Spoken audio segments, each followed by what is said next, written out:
Hello, everyone. Welcome to the panel discussion for the documentary film Farmer C. My name is Roanne Tsoulis, and I am the director of the Monadnock Farm and Community Coalition. We're an organization of over 140 members who come together to collaborate, share resources, and cultivate projects that are supportive of a robust, vital, sustainable and equitable local food system in the Monadnock region of Southwest New Hampshire. Tonight's film, hopefully you had a chance to see it earlier. Farmer C is a production of Green Heffa Farms, a B Corp tea company and natural health brand and educational resource. The film was directed by Clark Ivers. The music was done by Deuce Williams and Be Still the Earth. I'd like to thank our main sponsors for the Monadnock Earth Day Film Festival. They are CNS Wholesale Grocers, Prime Roast Coffee, Tsoulis Realty, Frisky Cow Gelato, Yankee Farm Credit, Badger Balm, Savings Bank of Walpole, True North Networks, our fantastic film and festival sponsors and partners, the Monadnock Food Co-op and the Monadnock International Film Festival, as well as Monadnock Conservancy, Stonewall Farm, Archway Farm, and the Hungry Diner, as well as numerous in-kind sponsors. I am pleased to introduce our MC for the discussion tonight. Her name is Melinda Moser. She happens to be on the board of the Monadnock Farm and Community Coalition. She is also the Director of Donor Services at the New Hampshire Charitable Foundation, has been with the foundation since 2008. She holds a BS in International Political Science from Northern Arizona University, where she completed 2 terms of service as an AmeriCorps volunteer in the public school system, working with Hispanic and Native American youth. Melinda was a professional in the development field of higher education for nearly 15 years prior to coming to the foundation. We are absolutely thrilled to have her on our board, and she's an incredible moderator, and I'm very excited to hear from our 2 wonderful, interesting farmers who are joining her tonight for a lively discussion, and I will hand it over to you, Melinda. Thanks, Roanne. And I am excited and honored to be with this panel of women tonight. I would like to take a moment to open the space and our time together with the recognition that as I sit in New Hampshire, it is the traditional ancestral homeland of the Pennacook, Abenaki, and Wabanaki peoples, past and present, and to acknowledge and honor with gratitude the spiritual and physical connection to the land, water, and native peoples who've stewarded Turtle Island throughout the generations. So wherever you are, just to take a moment to recognize the land that we're on tonight. So I had the chance to watch Farmer C this morning. It is just a glimpse, you can tell, just a glimpse into the richness and depth of who Clorinda Samley is as a farmer, a woman, a person of color. And tonight we have 2 very special guests that I'm really excited to hear from. We have Kyana Ferron of Susu Community Farm in Brattleboro, Vermont, and Adhikari of Fresh Start Farms in Concord, New Hampshire. And to kick off our conversation, I'm going to ask each of them to tell us a little bit about who they are, how they came to farming, and the place that they're farming in now. Kai, would you like to kick us off by sharing a little bit about that? Yeah, for sure. I just want to apologize in advance if my puppy barks. He is having a moment right now and wants some treats. My name is Kyana. I use Kai and they for my pronouns, and I am the field and farm director at Susu Community Farm right now, which is a group of Black femmes and women who are coming together in directorship with a lot of community support and other people on our board and on our teams helping us and making a dream of storing lands on Abenaki lands in southern Vermont together. I came into farming in a roundabout way. I was doing publicity and working in the fashion industry in London for some time when I felt a really deep calling and from my ancestors and from the land to return and really connect some of the parts of my life that I was just starting to immerse myself in and really connect to. And I went back to school in 2017, got a degree in farming and was working in some permaculture spaces, and have gone on to being really fortunate to work around the world and farm in some different climates, and have settled not too far from my home right now in southern Vermont on Abenaki lands. Thanks, Kai. Yeah. Hari, tell us a little bit about you. Hello, everyone.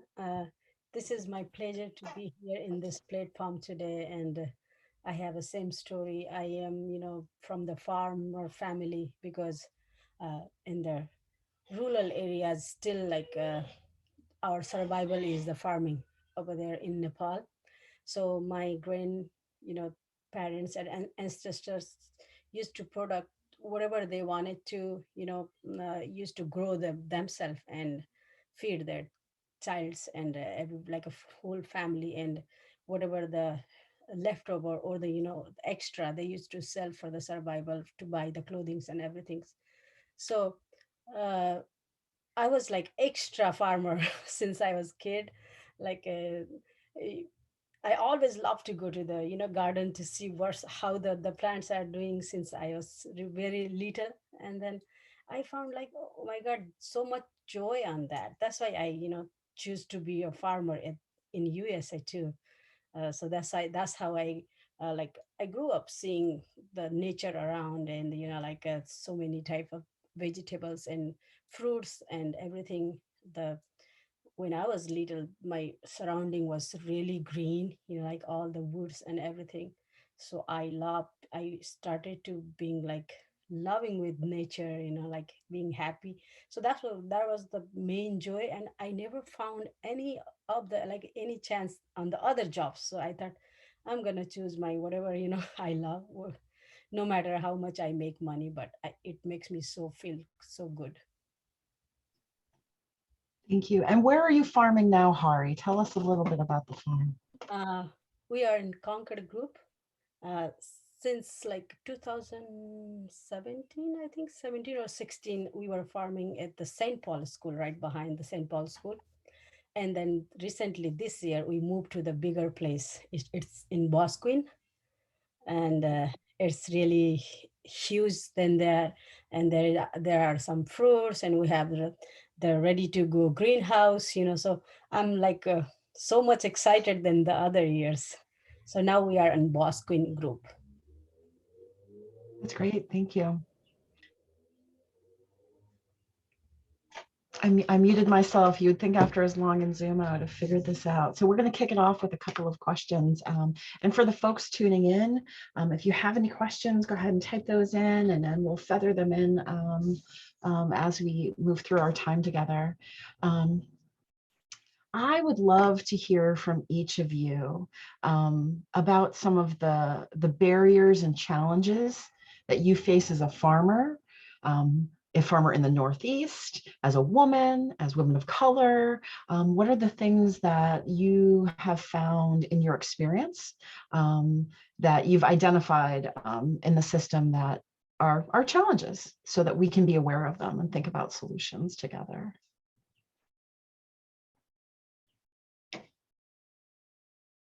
Kai, do you want? Oh, Hari, good. You came off mute. Go first. I've been waiting for her. So it's the weather is the big challenge for us.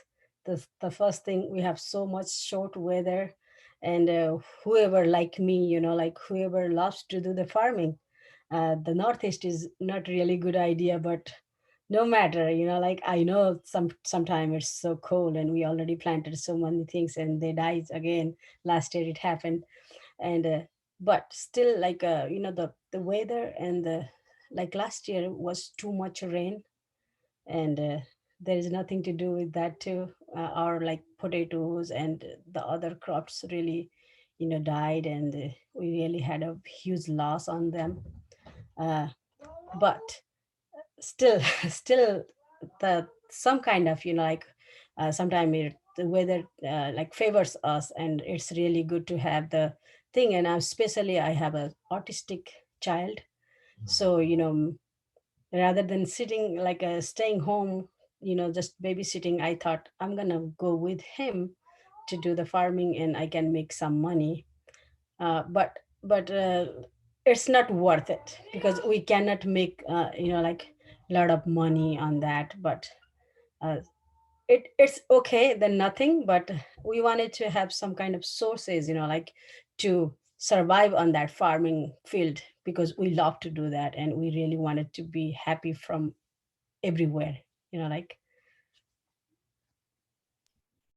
Great. So, what I hear is, challenges in the Northeast. It is about the weather. It is about the precipitation, the water. And then I also heard being able to support a family, and as a mother with children, kind of balancing and juggling those pieces for you. Exactly. It's really huge like challenge for me. The boy cannot sleep well at night too, like, so I'm gonna have to be awake until like midnight, sometime 2 o'clock in the morning. So how do I go to the job? Like, it's really used to bother me. And I only go for a couple of months in the winter to work, especially in the greenhouses, or I choose to go to the farming field again, and I go there, and I'm already back to my farming now. Thank you, Hari. Kai?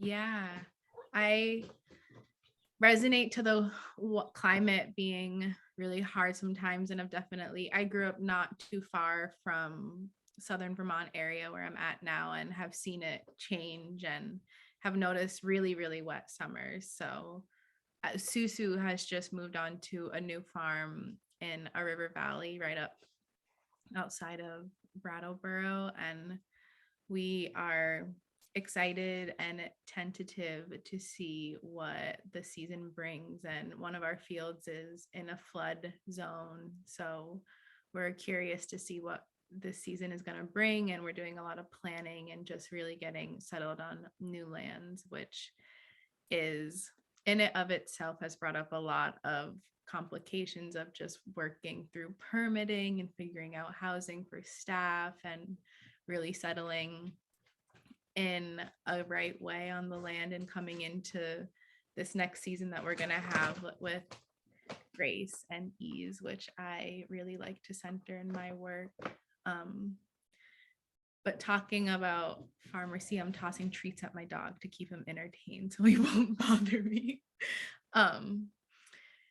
I really resonated with her story of just being like a Black femme and woman in the farm system and coming into her power through farm work. And she touched on being left with the farm out of her life and really having to turn to that as a livelihood and a place of learning and like deep relationship with the land and cultivating this relationship of respect, which I really resonated with, and also know that that connection and that relationship of respect and just like deep commitment is what keeps me coming back. And I would hope Pharmacy like feels some of the same of why she keeps working with the earth and really going up against systems that were not created to support people like us and working in this industry and really surviving. And Susu is really passionate about centering rest and relaxation and like what a future of liberation looks like for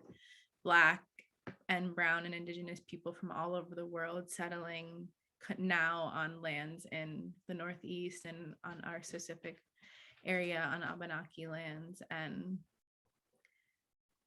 it is both a beautiful opportunity and a really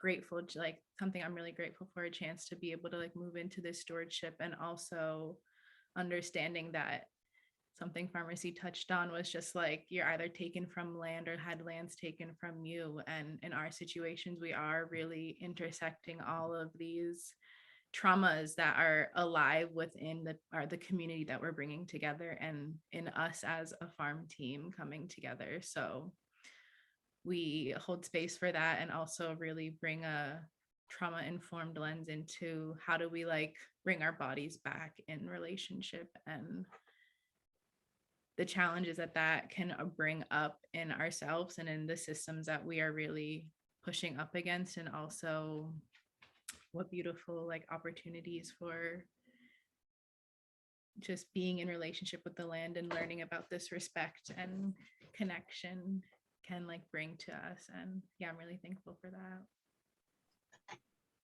Thank you, Kai. That, it reminds me of something Farmer C had said in the film. And when she talked about remaining humane instead of feeding into the system. And I know that you just touched upon some of the systemic pieces that are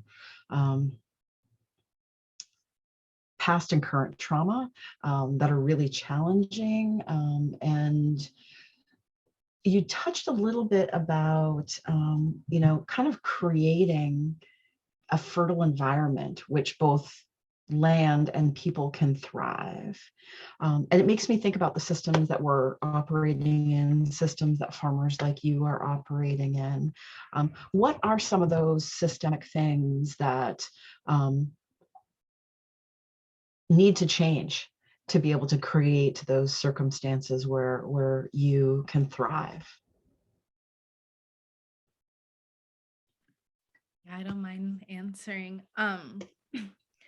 The first thing that I really came to mind and what I wanted to touch on is, I mean, the beautiful work that Leah Penniman has done, and a statistic that I learned from her and their work in researching Black and African American land ownership and relationship and culture to farming on Turtle Island, was at the beginning of the 1900s, there was like 90% of the Black people that owned land, let me get this statistic right, through the course of the 1900s, over 90% of the land that was in the hands of Black and brown farmers in the country were systemically, through very legal ways of working the law, taken from them, to what now is, I think, around 1% of all of the farmland and on this landmass is being stewarded by Black and African American people. And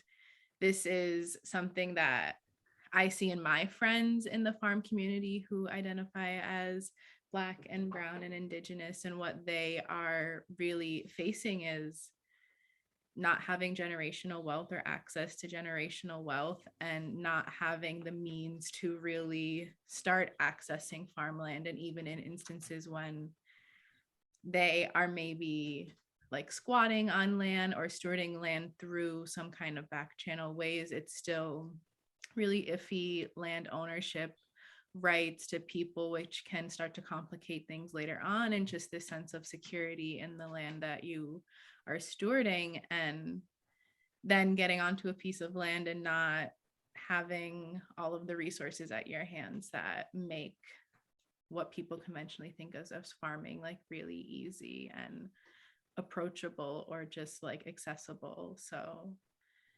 there's access in education, there's access in actually getting your hands on the land and the tools and support needed to tend that land and keep yourself healthy through tending that land, which is a whole other level of money and support that's needed to really keep that afloat. And yeah, it's not easy to go through conventional systems like the USDA or all of these like more government supported systems and regulations to get land access, especially for Black and Indigenous young farmers. Thank you, Kai.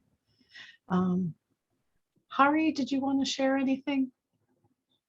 The question, what was the question one more time? Because Yeah, so the question is about the system that we operate in. And I know one of the things Kai talked about was getting access to land, to tools, to that sort of thing. And so a follow-up question might be, where do you get help, advice, information, support from so in your farming? yeah, now I am getting all the assistance like from ORIS, Overcome Refugee and Immigration Service. And the ORIS operates the food hub. Maybe you all know about that food hub, and it registered by the Fresh Start Farm. So yeah, they are providing us all of the huge expenses. Otherwise, there is no way we can afford any like lease land, like lease the lands or the till the farm, like it'd be huge equipment like tractor or anything, and the fencing is really huge challenges everywhere. The money, we need everything. uh, so that organization is trying to gather some like grants from the others, and some like donations, and they are trying to help us, however they can. And on only the small amount of the expenses we are like bearing for the like bathrooms, portable Yeah. bathrooms, and the trash dumpster, or yeah, like little bit money only on ceiling. And I have a really huge dream about my getting my own land, like I saw the film, she has a like 50 acres something, she said on that film. And I was really oh my God, I could have that one, some days, who knows, I may have some, like. So I really wanted to own my own land and, be a huge farm. So do whatever I wanted to do on that. So in the future, I'm really gonna work on that. That's great, Hari. Thank you. Well, you have a question that's coming from an audience who would love to hear you talk a little bit about what you're growing on your farms right now. Hari, what are you growing this season? I have so much, like a big list.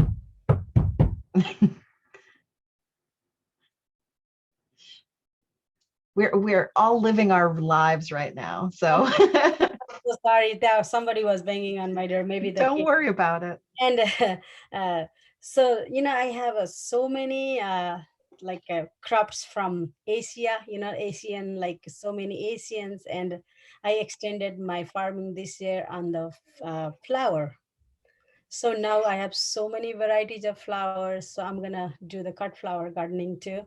So I think I might be one of the rare over here in Concord area, or I'm not sure, like how many people are doing flower farming. So that's my new addition. But since I got the land, I've been growing all the like, what is that called? Like a new veggies for here, like native Nepali, vegetables, like a special Nepali cucumber, or a special one of the, just like a cucumber. It's not a cucumber. They all goes on a vine, so it's need a really huge support for them. But I don't mind to do that, and I grow every year and go to the farmers market to sell them. And everybody was like so amazed, like, what is this, how this is taste, how do I cook. So I have everything new, like so many new amaranth type. And I introduced so many of the friends who didn't knew what's the lamb quarter is, how do they cook. And I I sold a lot of lamb quarter and amaranths before the any other vegetables grow. They grow voluntarily, and people loved it. Like a sweet potato leaves, nobody knows sweet potato leaves also eatable. So I try to teach them how to cook that, how to prepare that. And next time they were coming, like, do you have more? It was so nice, like it was so yummy. And like I try to introduce so many new things in the market, whatever I know. And they especially comes to say thank you so much for introducing that food to me, and it was so good. Like I love to share whatever I know. Oh, that's great. Kai, what are you working on, or what's Susu working on for crops this year?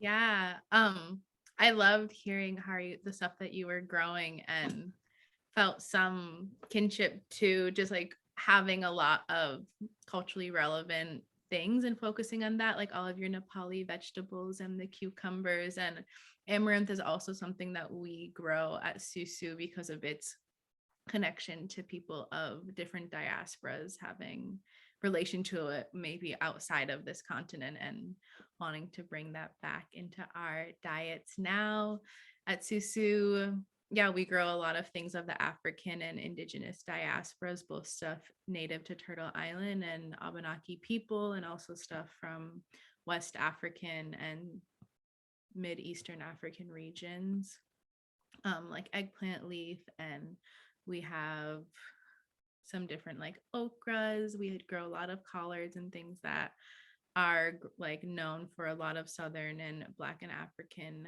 foods, cultural foods. We are really in a process of also integrating like agroforestry, which is a lot of tree fruits and nuts and intercropping with some other lower level herbal medicinals and fruits and bushes and things like that. So we are right now in the process of still coming onto this land. We moved in last week. So we had a conversation today about starting this farm season a little late, and we're just now getting a lot of our seedlings ready to be outside. And I see a question: does Susu sell to Food Connects? We are in relationship with Food Connects. I'm not sure if we are selling with them or if they are giving us a donation that we put into our CSA boxes. Yeah, we started off having community donations CSA boxes from different community partner organizations around Brattleboro. And as we have been in the process of moving on to our own farmland, are integrating more of our own crops and things that we are growing. So yeah, a lot of herbs, a lot of fruit and veggie, things like that. Yum. Hari, some folks want to know where can they buy these Nepali vegetables that you're growing? The Concord Farmers Market would be the one of the best. And also they can connect with the Fresh Start Farm CSAs, like we always, like every week we provide them as a wholesaler.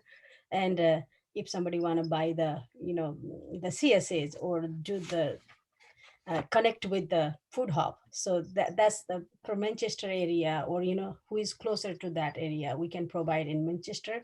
And plus in every Saturday morning, 8 to 12 at the Concord Farmers Market, I'll be there in every single Saturday.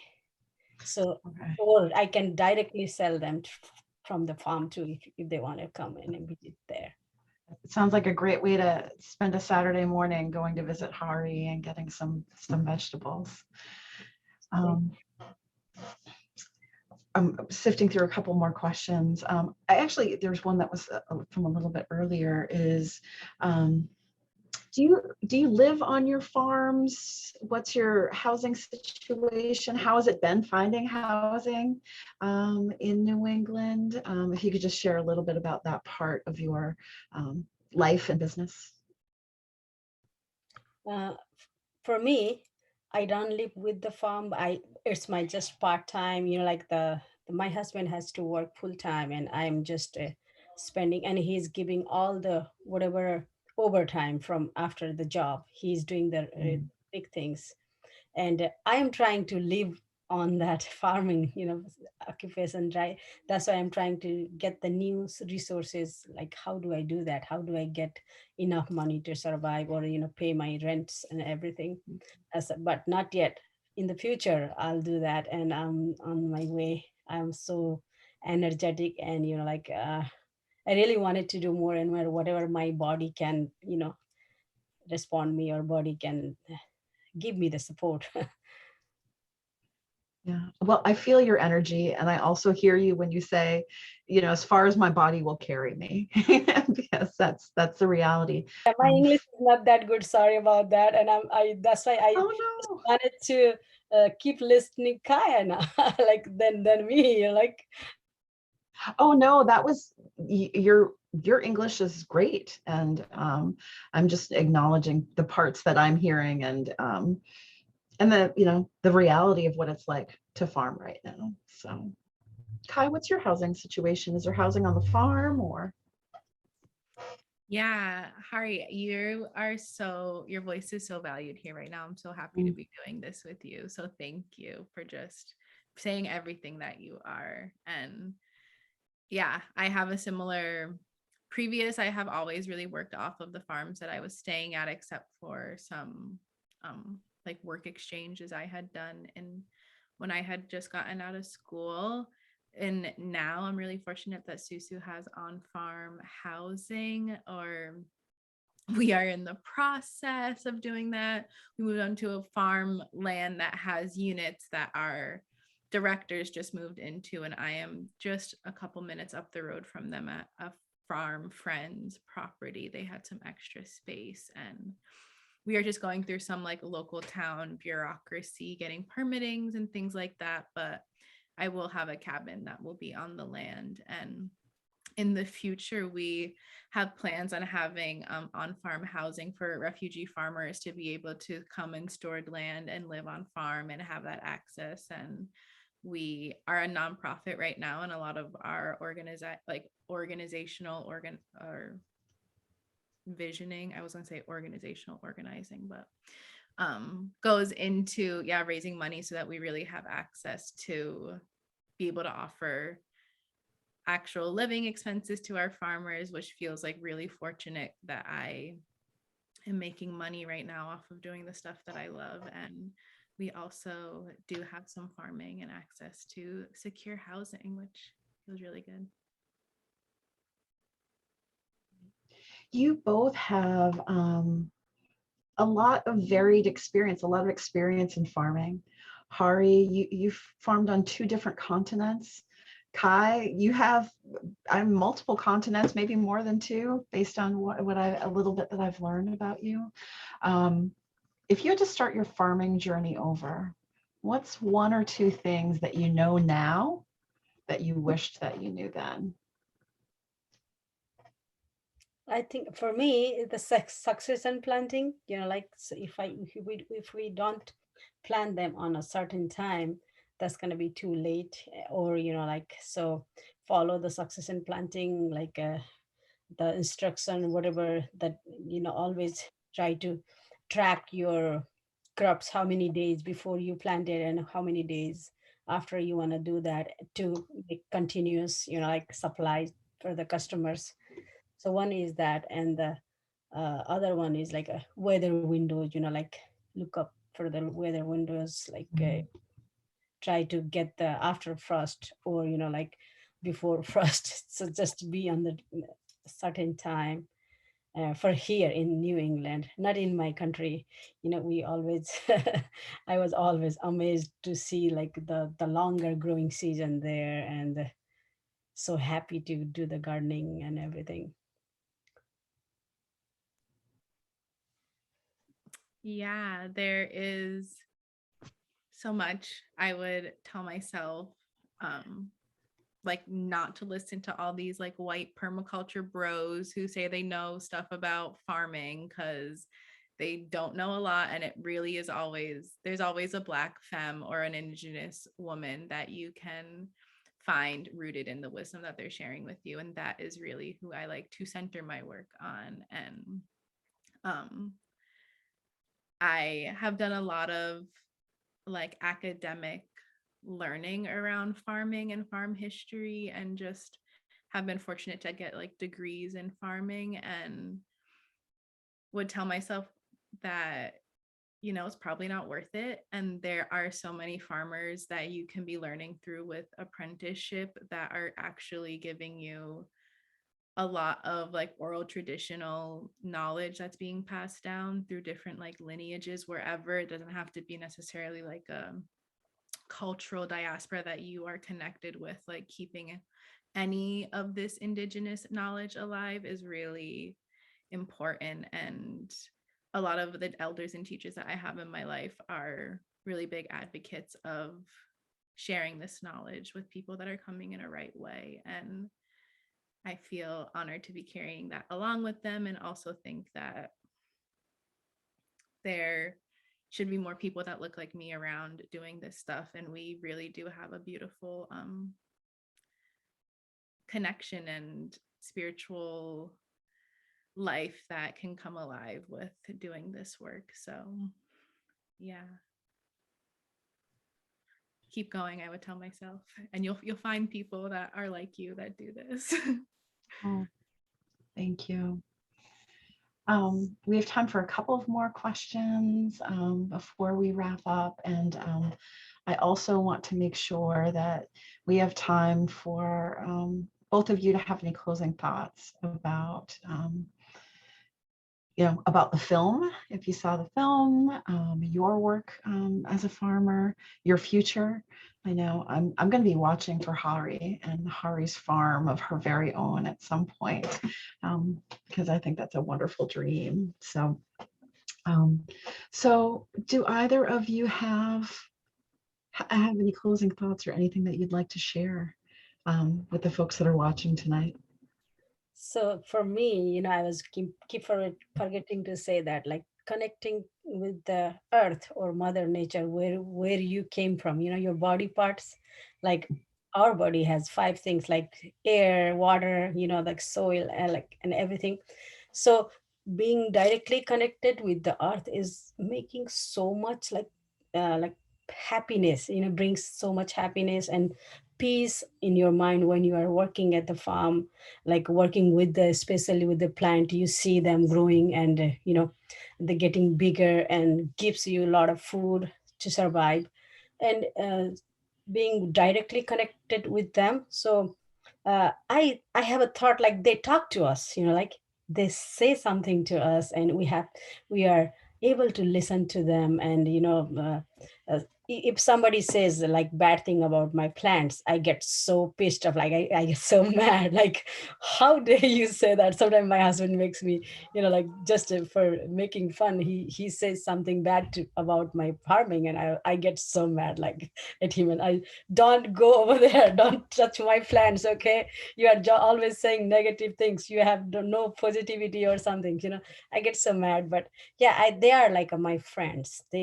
And instead of paying money and going to the gym, just work on your backyard, or like do the farming, and you're gonna find something different than like you ever had the joy, like. So that's the kind of spirituality, and you're gonna start thinking about the plants or the among the animals or anything, like the as a human, you're gonna have to think about all the planet, like not only for us ourselves. So try to do your best to save the earth. That's why I wanted to say thank you. Right on, Hari.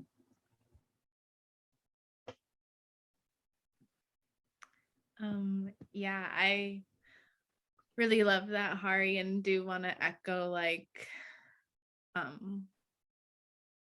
coming in a good way and really doing what I feel like we can, or what we feel that we can as individuals, to support the earth being here for 7 generations after us, and really holding this ecological frame of mind of knowing that stuff is shifting and resources in a global sense are really going to be moving around. And what does that mean for us in this region, and what does that mean for the next 100 years in the different regions that we are connected to? And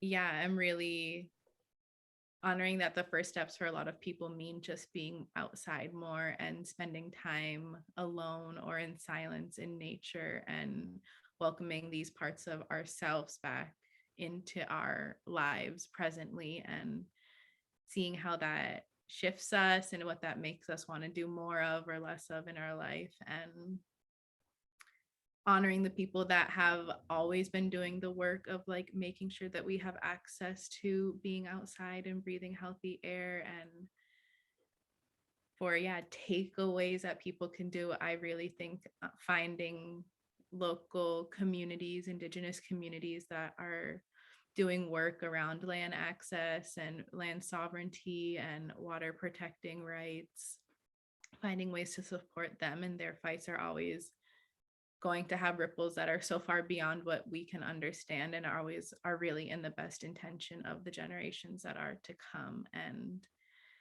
following other Black and Brown and Indigenous farmers that are just coming out and really claiming space in a lot of the farming world for bringing their voices and their knowledge and experience into this section of the world. And yeah, I'm really proud of Farmer C and all the work that she does and how she is like really owning and commanding herself on that land and what she's offering to her community, and hope that, yeah, I'm standing in that light as well. So thank you.